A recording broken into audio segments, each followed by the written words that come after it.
그를 처음 본 건 한참 회사를 옮기려고 고민하던 시기였다. 나는 서울의 중견 출판사 마케팅팀에서 일하고 있었고 출판 시장이 하락세라는 걸 체감하며 밤마다 이직 사이트를 기웃거렸다. 친한 언니가 소개팅이 아니라 동문 모임이니까 부담 없이 나가봐 라며 내 등을 떠민 자리에서 그가 앉아 있었다. 그는 나보다 2살 위였고 공기업 홍보실에서 일한다고 했다. 정장을 입었지만 촌스럽지 않았고 말투는 느릿했지만 확신에 차 있었다. 그날 그는 거의 모든 대화를 주도했다. 자기가 다니는 교회 이야기, 뉴스에 대한 비판, 교육 철학, 결혼에 대한 가치관. 나는 그저 고개를 끄덕이고 그렇구나만 반복했다. 이상하게도 그게 불쾌하지 않았다. 당시에 나는 자기 확신에 찬 사람을 보면 멋있다고 생각하던 시절이었다. 자기 주장이 분명한 사람은 흔들리지 않는다고 믿었고 흔들리기만 하던 나 자신과 비교해 왠지 부러움마저 느꼈다. 그는 첫 만남 이후부터 우리라는 말을 자주 썼다. 우리 결혼하면 이런 집에 살면 좋겠다. 우리 애는 이렇게 키워야지. 그의 말은 자주 단정적이었지만 나는 그것을 계획적이고 준비된 삶이라 해석했다. 특히 그가 말하길 자신은 기독교 집안의 막내 아들이고 부모님은 시골에서 작은 교회를 운영하신다고 했다. 큰형은 지방의 한 교회 담임 목사고 누나는 기독교 NGO에서 일하고 있다고 했다. 우리 집은 다 예수쟁이야 라며 웃던 그의 말이 지금은 왜 그렇게 무서웠는지. 우리 집은 달랐다. 아버지는 지방 공무원 퇴직 후 서울 근교에서 작은 식당을 운영 중이었고 어머니는 늘 조용한 분이었다. 우리 가족은 종교도, 정치적 신념도, 삶의 방향도 특별히 주장하지 않는 사람들이었다. 남한테 피해만 주지 말자가 우리 집의 철학이었고 나는 그게 평범한 줄 알았다. 결혼을 결심한 이유는 단순했다. 그가 안정적인 공기업에 다닌다는 것, 신념이 분명하고 말이 통하는 줄 알았던 것, 그리고 어쩌면 부모님에게 안심시켜 드릴 수 있는 사람이란 생각 때문이었다. 공기업 다닌데 교회도 다니고 사람도 반듯하고. 엄마는 흐뭇하게 웃었고 아버지는 그럼 됐지 뭐 하셨다. 하지만 연애 6개월쯤 되었을 때부터 나는 뭔가 불편함을 느끼기 시작했다. 내가 다니는 회사에서 페미니즘을 주제로 한 책 마케팅을 하게 됐을 때 그가 대놓고 불쾌한 표정을 지었다. 그런 책은 왜 읽어? 요즘 여자들 너무 예민해졌어. 나는 그저 일이니까 하고 말았지만 속은 편하지 않았다. 그런 일이 몇 번 더 있었고 내가 주말에 친구와 맥주를 마셨다는 얘기를 했을 때 그는 진지하게 말했다. 나는 내 아내가 그런 문화를 즐겼으면 안 좋겠어. 처음엔 그가 나를 아끼는 방식이라고 생각했다. 하지만 지금 생각해보면 그는 처음부터 나를 그 자신의 틀에 맞춰야 할 대상으로 보고 있었던 것이다. 결혼 준비 과정에서도 그런 기류는 뚜렷했다. 예단을 많이 준비해달라는 요구도 없었고 겉으로는 깔끔했다. 하지만 그의 어머니가 전화로 이렇게 말한 게 아직도 기억에 남는다. 우리 가족은 신앙으로 연결된 집안이라 며느리도 당연히 주일엔 함께 예배드리러 오는 거지요. 나는 난감했지만 남편은 그냥 어머님 기분 맞춰드리는 거지 큰 의미는 없어 라고 넘겼다. 하지만 주례도 결혼식 장소도 결국 그의 교회에서 진행됐다. 나는 식 전날까지 성경 구절을 외웠고 머리를 길러서 단아한 올림머리를 했다. 엄마는 우리 식구는 불교 집안인데 라며 씁쓸해했지만 나는 그냥 웃어 넘겼다. 괜찮아요 엄마. 나도 이제는 한 가정을 이루는 거잖아요. 나는 그렇게 믿었다. 조금만 참으면 그도 내 세계를 이해하게 될 거라고. 우리는 서울 강서구의 26평짜리 전세 아파트로 신혼집을 마련했다. 그의 직장이 서울 여의도였고 나는 여전히 마케팅 일을 계속하기로 했다. 아침 7시에 나가고 밤 9시에 들어오는 삶. 그 속에서 나는 우리의 가정을 만들어갈 자신이 있었다. 그는 나보다 먼저 퇴근해 종종 성경 공부 모임에 나가곤 했다. 주말이면 함께 교회에 나갔다. 나는 아직도 그때의 나를 이해할 수 없다. 왜 그렇게 아무 말 없이 모든 걸 맞춰갔는지. 그런데 이상한 건 아무리 맞춰줘도 나는 그의 중심 안에 들어가지 못했다는 느낌이었다. 무언가가 늘 선을 긋고 있었다. 그건 그의 신념이었고 가족이었고 교회였다. 나는 그 경계 너머에 있는 사람이었다. 그리고 나는 점점 그 경계를 넘지 못하는 타자가 되어갔다. 결혼 2년차 나는 처사이를 임신했다. 임신 소식을 전했을 때 남편은 기뻐했다. 하지만 기쁨보다 먼저 앞선 건 계획이었다. 우리 아이는 기독교 유치원부터 시작해야 해. 세속적 환경에서 자라는 아이들은 너무 일찍 타락하더라고. 나는 그 말이 너무 낯설게 느껴졌다. 태명조차 그는 목사님께 상담을 받아 정했고 태교 음악도 성가만 듣자고 했다. 한 번은 내가 클래식 음악을 틀어놓고 책을 읽고 있을 때 그가 말했다. 이런 건 감성만 자극하지 영혼엔 아무 도움 안 돼. 그 말을 듣고도 나는 아무 말도 하지 못했다. 단지 눈치 보며 클래식 재생 목록을 삭제했을 뿐이다. 어느새 나는 그가 싫어할 만한 것을 먼저 검열하는 사람이 되어 있었다. 출산 후 산후조리원에서도 시어머니가 매일같이 와서 아이를 안고 기도했다. 나는 조용히 거실에 앉아 있었다. 내 아이인데 내 방식대로 안아볼 틈도 없었다. 남편은 주말마다 아이를 안고 교회 예배당에 갔다. 나는 아직 회음부 통증이 남아 있었지만 함께 가자는 말 앞에서 거절할 수 없었다. 아이의 첫돌 즈음 나는 직장 복직을 앞두고 갈등에 빠졌다. 일을 그만둘 생각은 없었고 시터를 고용하거나 어린이집을 알아볼 계획이었다. 하지만 남편은 단호했다. 엄마가 아이를 돌보는 게 맞아. 외부 사람한테 맡기면 정서적으로 불안해져. 당신 엄마는 나처럼 일 안 해봤잖아. 나는 내 커리어도 중요해. 그럼 애보다 일이 더 중요하다는 거야? 그 말에 나는 입을 다물었다. 그럼 나는 이기적인 엄마인가? 아이한테 조회를 짓는 걸까? 그 후로 나는 회사에 휴직 연장을 신청했다. 하지만 그 해 말 내 팀은 구조조정 대상이 되었고 나는 자발적으로 퇴사했다. 퇴직금을 받고 집으로 돌아오던 날 나는 혼자서 슬픔을 참아야 했다. 그는 기뻐했다. 이제 우리 아이한테 더 집중할 수 있겠네. 그의 말엔 전혀 악의가 없었다. 그게 더 아팠다. 그는 진심으로 그렇게 믿고 있었다. 아내가 자신의 신념에 따르는 삶이 옳다고, 모두가 행복해질 거라고. 나는 집에서 아이를 돌보고 집안일을 하고 주말엔 교회에 나갔다.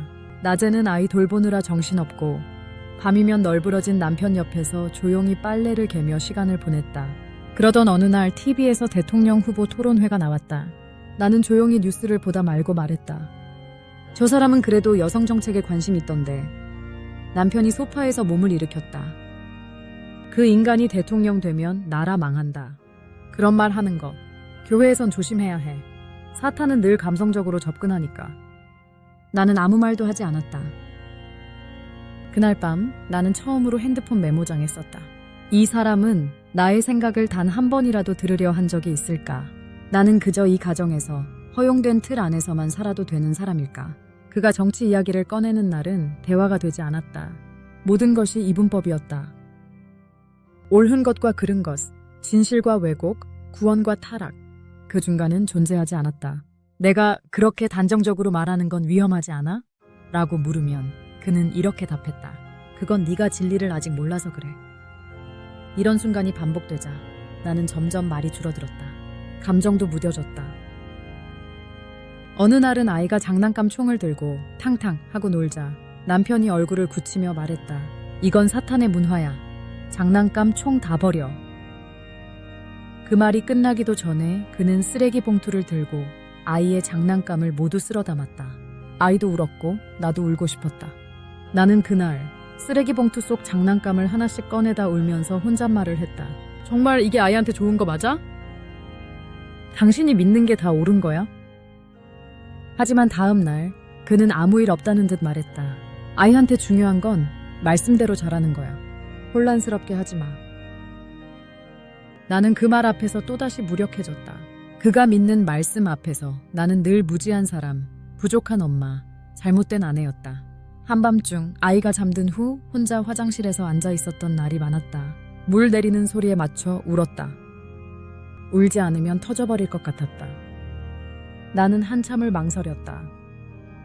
이혼이란 단어는 입에 올리기도 힘들었다. 부모님께는 말도 못 꺼냈다. 아이를 생각하면 더더욱 그랬다. 하지만 나는 점점 사라지고 있었다. 사건은 사소한 말다툼에서 시작됐다. 주말 저녁 나는 아이가 유치원에서 받아온 동화책을 읽어주고 있었다. 엄마 친구가 달라서 재밌대. 아이의 해맑은 말에 나는 웃었지만 뒤에서 듣고 있던 남편이 책을 낚아챘다. 이건 젠더 이데올로기 책이야. 이런 걸 왜 유치원에서 가르쳐? 너도 같이 물들면 어쩌려고? 나는 순간 숨이 막혔다. 그날 밤 우리는 싸웠다. 그는 언성을 높이며 말했다. 내온 가정을 지키려는 마음이 없어. 아이한테 바른 길을 가르치지도 않고 그런 정신으로 어떻게 엄마 노릇하겠어. 당신이 생각하는 바른 길이 세상의 전부는 아니야. 그건 너의 신앙이 부족해서 그래. 그 한마디가 나를 무너뜨렸다. 신앙이 아니라 존중의 문제였고 양육 방식이 아니라 통제의 문제였다. 하지만 그는 끝내 몰랐다. 그날 새벽 나는 핸드폰으로 검색했다. 배우자의 종교 강요로 이혼 가능할까? 가치관 차이로 이혼한 사례. 혼인 파탄 법적 기준. 그런 문장들을 수십 번씩 검색했다. 그중 눈에 띈 문장이 하나 있었다. 정신적 학대는 소리치지 않아도 가능하다. 반복된 무시와 일방적 가치 강요가 지속되면 그것은 혼인 파탄의 원인이 된다. 나는 법률구조공단 무료 상담에 신청했다. 전화가 오고 담당자 목소리는 차분했다.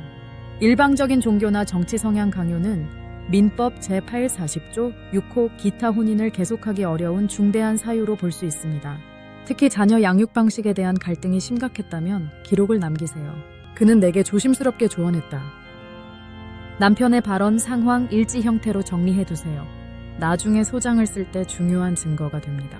나는 그날부터 핸드폰 메모장에 날짜별 기록을 남기기 시작했다. 2024년 5월 3일 장난감 총버리며 사탄의 문화. 발언 24년 6월 10일 유치원 책 찢으며 젠더 이데올로기. 발언 2024년 6월 30일 나의 복직 거절하며 어머니가 애 키우신다고 함. 그는 몰랐다. 내가 이미 마음을 접고 있었다는 걸. 하지만 여전히 나는 망설였다. 아이 때문이었다. 이혼하면 이 아이는 어떻게 될까? 아버지를 필요로 할 텐데. 부모님은 또 뭐라고 하실까? 이런 고민으로 며칠씩 밤잠을 설쳤다. 그러다 어느 날 아이가 말했다. 아빠는 맨날 화나 있어. 아빠가 하나님 얘기할 때 무서워. 그 말이 내 등을 밀었다. 나는 결국 법무법인을 찾았다. 소개받은 젊은 여성 변호사는 내 이야기를 조용히 들었다. 그리고 이렇게 말했다. 이건 명백한 정신적 지배구조네요. 대화가 아닌 통제는 가정법원에서도 인정하는 사례입니다. 그녀는 나에게 소장을 쓰자고 했다. 그리고 조정 신청도 함께 넣었다. 조정 기일이 잡히면 서로 이야기할 기회가 한 번 더 생깁니다. 하지만 이 정도로 파탄이 진행된 부분은 보통 합의보다 재판으로 넘어갑니다. 소장의 첫 줄, 나는 이렇게 썼다. 나는 이 가정에서 존중받은 적이 없었습니다. 그 문장을 쓰는데 1시간을 넘게 걸렸다. 하지만 쓰고 나니 눈물이 났다. 속이 조금은 후련했다. 조정 기일이 잡혔고 그는 멍한 표정으로 참석했다. 법원 복도에서 만난 그의 첫 마디는 이랬다. 네오 미쳤어? 아니, 이제야 정신이 든 거야. 조정은 실패했다. 그는 여전히 자기가 옳다고 믿었고 내가 신앙과 가정을 배신했다고 분노했다. 내가 어떻게 너 같은 사람을 아내로 생각했는지. 그 말에 나는 아무 감정도 느끼지 않았다. 그날 조정위원은 나를 따로 불러 이렇게 말했다. 이 결혼은 회복 가능성이 낮습니다. 다음 기일부터 정식 재판으로 넘어가겠습니다. 나는 고개를 끄덕였다. 그리고 마음속으로 말했다. 이제 나를 위한 인생을 시작하자. 이혼 판결이 났던 날 법정 문을 나서며 나는 하늘을 올려다보았다. 그날은 유난히 맑았고 미세먼지마저 없었다. 나는 오래된 유리창을 닦은 듯한 기분이었다. 텅 비어 있었지만 그 속에 처음으로 내가 있다는 감각이 느껴졌다. 판결문에는 이렇게 쓰여 있었다. 상대방의 지속적인 신념 강요, 아내의 사회적 개인적 권리 제한 부부간 상호 존중의 의무를 현저히 위배한 것으로 판단됨. 나는 그 문장을 수없이 읽었다. 마치 누군가 내 마음속을 정리해 준 것 같았다. 나 혼자만 이상한 게 아니었다는 안도감이 들었다. 이혼 후 나는 친정집 근처로 이사했다. 아이와 단둘이 작은 아파트에서 살기 시작했다. 처음 몇 달은 불편했다. 아이는 종종 울었고 나는 식탁 앞에서 멍하니 앉아있는 날이 많았다. 주방에서 라면을 끓이다 말고 바닥에 주저앉아 울기도 했다. 하지만 사람은 적응한다. 그리고 회복한다. 특히 누구의 틀에도 맞추지 않아도 되는 삶은 상상보다 훨씬 가벼웠다. 아이는 7살이 되었고 동네 국공립 어린이집을 다녔다. 처음엔 교회 얘기를 종종 꺼냈다. 아바는 예수님 안 믿으면 안 된댔는데 나는 잘못된 거야? 나는 아이를 꼭 안고 말했다. 아니야. 세상엔 여러 가지 생각이 있어. 중요한 건 스스로 생각하고 느낄 수 있는 힘을 기르는 거야. 그 말을 하며 나는 비로소 내가 어떤 엄마가 되고 싶은지 처음으로 알게 됐다. 정답을 강요하지 않는 사람. 아이의 마음을 먼저 듣는 사람. 그리고 나 자신도 존중하는 사람. 나는 다시 일을 시작했다. 출판사에는 복직할 수 없었지만 프리랜서 콘텐츠 작가로 활동을 시작했다. 초반엔 수입이 적었지만 점차 입소문이 났고 지금은 일정한 고정 클라이언트도 생겼다. 월세를 내고도 아이 간식비를 걱정하지 않을 정도는 됐다. 그런 나날 속에서 가끔 그에게서 메시지가 왔다. 아이 잘 지내? 너도 잘 지내고 있니? 길지 않은 문장이었지만 그 속엔 후회와 미련, 그리고 여전히 자기중심의 어투가 담겨 있었다. 나는 답장을 하지 않았다. 아이에 대한 공식적 소통은 법률상 필요한 만큼만 하고 감정적 교류는 피했다. 친정 부모님은 처음엔 걱정이 많으셨지만 지금은 나보다 더 아이를 예뻐해 주신다.